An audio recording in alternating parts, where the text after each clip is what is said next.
Shalom, more praise, Yahweh Shemel Shah, double line, C, Pastor GMS. This is Another Allah coming next in the video. In this video, I'm going to be focused on Matthew, the 5th chapter, and the 44th verse.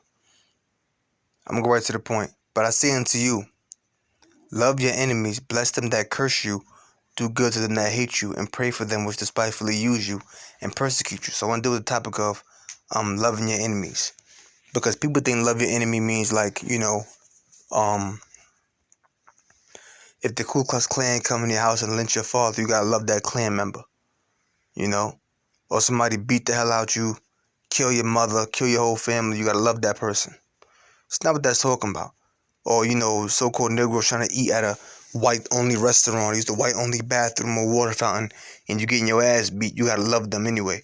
The cops are hosing you down and sicking dogs on you, but you gotta love them anyway. That's not what that's talking about. That's talking about another brother that's in the faith that you may be at odds with, like you would be at odds with an enemy, for example.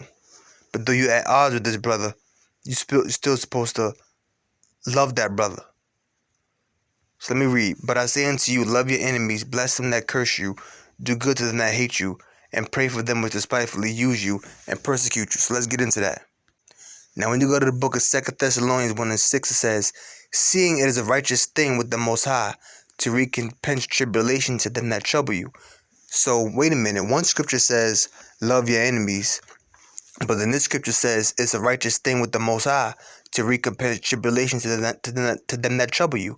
So if the Son of the Most High is saying, love your enemies, why is the scripture now saying, it's a righteous thing with the Most High to recompense tribulation to them that trouble you? In other words, to pay back those who trouble you. Why would that be there if it just said love your enemies? Then evidently, the enemy that you should love is different than the person that you should recompense tribulation to. So you have an enemy, which will be a brother in the faith that you are at odds with, but then again at the same time you have an actual enemy that is a righteous thing to recompense tribulation towards. So it's two different types of individuals that it's talking about. But let's get into some more scriptures. Now let's go back here. But I say unto, now we understand that, let's go back here. But I say unto you, love your enemies, bless them that curse you. Now let's go to the word bless, see what it says there. Bless. Strong's G 2127, Eulageo. Right here, literally to speak well of. Okay? To praise, celebrate with praises, to invoke blessings, to consecrate a thing with solemn prayers. So in other words, it means to speak well to speak well of. So when it says bless them which curse you, meaning you're still supposed to speak well of them, meaning you're still supposed to show favor unto them. That's not talking about somebody that hit your 5-year-old son upside the head with a baseball bat. You think that's what it's talking about? Of course it's not what it's talking about. It's got the word curse. Strong's G 2672, Katara'amai. Curse, doom, imprecate evil upon. To pray against, do evil against a person or thing. Okay? So that word curse there, it means doom, to execrate by analogy to doom. In other words, that's someone that is speaking ill of you. So if to bless means to speak favor to, then curse evidently will mean someone that may speak doom unto you, that may speak ill of you. It says to wish evil against a person or thing. Now, evil doesn't necessarily mean that you wish that person get their head blown off. Because obviously, if you're supposed to bless this person, of course it's not talking about somebody that wishes to kill you. Obviously, it's not talking about that.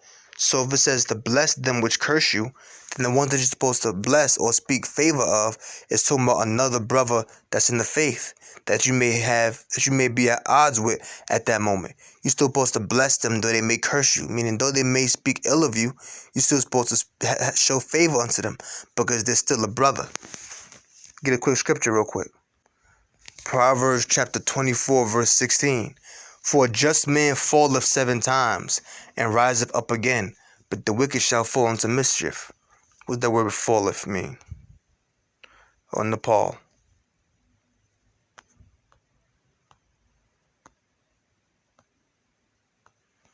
To fall, lie, be cast down, fail, to fall upon.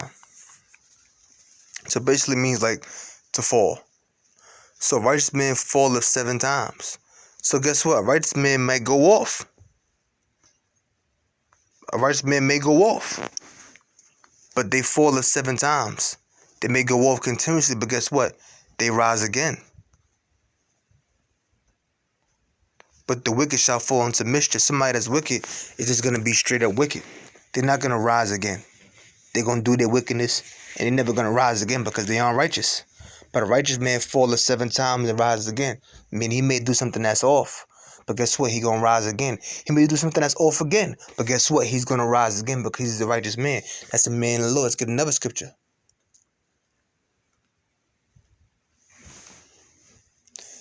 Proverbs 24:17. Rejoice not when thine enemy falleth, and let not thine heart be glad when he stumbleth. So don't rejoice when your enemy falleth. That's not talking about an actual enemy. Once again, it got to be talking about a righteous man. Because why would it say a just man, in other words, a righteous man falleth 7 times, but then in the next verse say, rejoice not when thine enemy falleth? Because that just man that falleth well, it's like an enemy unto you. Because he falls. He may do something that's off, that's not right. For a just man falleth 7 times, and then it says, rejoice not when thine enemy falleth. The enemy that falleth is talking about a just man that falleth. A just man that falleth by going off. So don't rejoice when he fall. Though he may be your enemy based upon the action or behavior that he's engaging in, don't rejoice. Because he's still a just man. And let not thine heart be glad when he stumbleth. Don't be glad when that man stumbles. Lest the Lord see it and it displease him, and he turn away his wrath from him. Because if you rejoicing that just man falleth, the Most High will see it, and he'll be displeased by it, and he turn away his wrath from him, because the Most High will turn away his wrath from him, and have mercy upon him. In other words, you never know who that man could be to the Most High.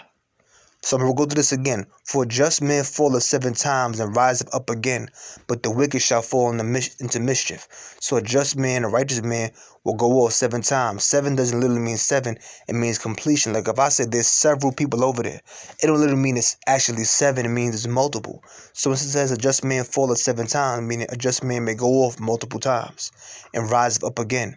But the wicked shall fall into mischief. So he'll fall, but then he'll rise back up. Standing in his righteousness. Rejoice not when that enemy falleth. What enemy? That just man that falleth. Don't rejoice because he may rise again. And let not thine heart be glad when he stumbleth. If a person stumbles, they fall. That's the just man that falleth. Don't rejoice though, because why? Lest the Lord see it and it displease him, and he turn away his heart from him. He turn away his wrath from him. Because the Most High see you rejoicing that just man falling, the Most High will be displeased from that, and he'll turn away his wrath from him. So you never know. The Most High may show mercy upon that man. Okay?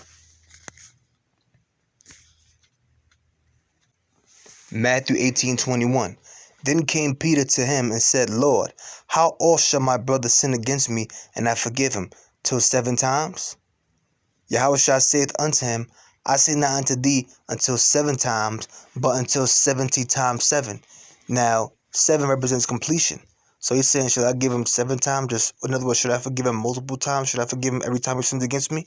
Yahushua said unto him, I say not unto thee until 7 times, but until 70 times 7, meaning you should have even greater mercy upon him. Unlimited level of mercy towards that man. Okay, and then he goes on to give a parable. That's going back to that just man that falleth 7 times. But don't rejoice when your enemy falleth and when he stumbleth, lest the Lord see it and turn away his wrath from him, because you're still supposed to forgive that man. So this is talking about a brother. This is the enemy that you're supposed to bless. This is the enemy that you're supposed to bless. They're talking about an actual enemy that wants to kill you. You know, that stabbed you in your neck. Now you got to be wise enough to understand the level of forgiveness. Now, if you got somebody that claim to be a brother, and they commit adultery with your woman, I mean, come on. That's just wicked as hell. So evidently he's not talking about that. Alright? And with that, I'm going to close and I'm going to come back to you with part 2 of this video.